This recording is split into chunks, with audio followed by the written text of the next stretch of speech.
Halo, shalom semuanya. Bagaimana kabar anak-anak Miss semuanya hari ini? Miss Novi berharap anak-anak Miss dan keluarga di rumah semuanya tetap dalam keadaan sehat dan dijauhkan dari segala sakit penyakit. Kita bersyukur hari ini karena walaupun kita belum bisa bertemu secara langsung di PPA, Miss percaya bahwa anak-anak Miss tetap semangat untuk mengikuti pembelajaran melalui video kita hari ini. Bersama dengan Miss Novi hari ini, kita akan belajar bab yang pertama dari pembelajaran kita yang berjudul Tidak Kekal alias Fana. Sebelum Miss menjelaskan tentang arti tidak kekal atau fana, Miss ingin mengajukan beberapa pertanyaan kepada anak-anak Miss semua. Oke, didengarkan baik-baik ya. Pertanyaan yang pertama, sejak kemarin, kira-kira apa saja sih yang sudah berubah dari penampilanmu? Bisa dari baju, celana, atau gaya rambut? Pasti ada yang berubah kan? Coba dipikirkan. Nah, pertanyaan selanjutnya, coba pikirkan apa yang menjadi benda favoritmu. Bisa apa saja, bisa mungkin boneka, mobil-mobilan, atau mainan apa saja. Kira-kira benda-benda favoritmu itu sudah mengalami perubahan sejak kamu pertama kali memilikinya? Pasti berubah ya. Miss kasih contoh nih. Miss dulu punya boneka Doraemon. Nah, waktu pertama kali Miss beli, bentuknya itu masih cantik, warnanya masih terang, dan masih bagus. Nah, setelah bertahun-tahun, sekarang bentuknya udah mulai robek dan warnanya juga udah mulai kusam. Kira-kira anak-anak Miss benda-benda favoritnya mengalami perubahan nggak? Apa saja sih yang menjadi perubahannya? Kira-kira apa yang menyebabkan bendanya itu bisa berubah? Nah, sekarang coba perhatikan benda-benda yang ada di sekelilingmu. Bisa dalam rumah atau mungkin di luar rumah.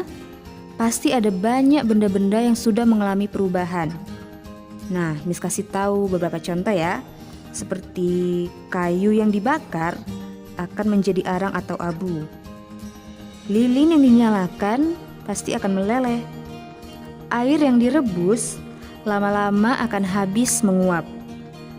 Kayu yang lapuk, kawat atau besi yang berkarat, sampah yang akan membusuk, dan buah yang akan membusuk setelah dibiarkan beberapa hari.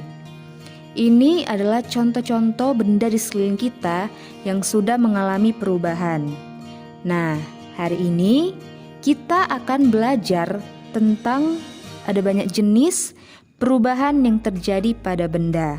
Kira-kira ada apa aja ya? Sekarang kita akan belajar, oke? Perubahan pada benda. Yang pertama, yaitu pembusukan. Pembusukan biasanya terjadi pada makanan. Bisa itu roti, buah, atau makanan lainnya. Miss akan memberi contoh pembusukan yang terjadi pada roti.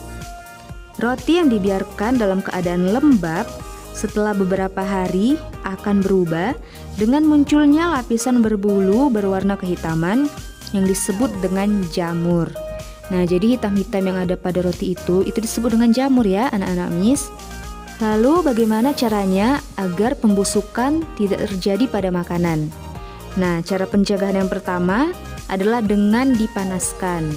Jadi makanan kita bisa dipanaskan agar tidak timbul jamur atau bakteri.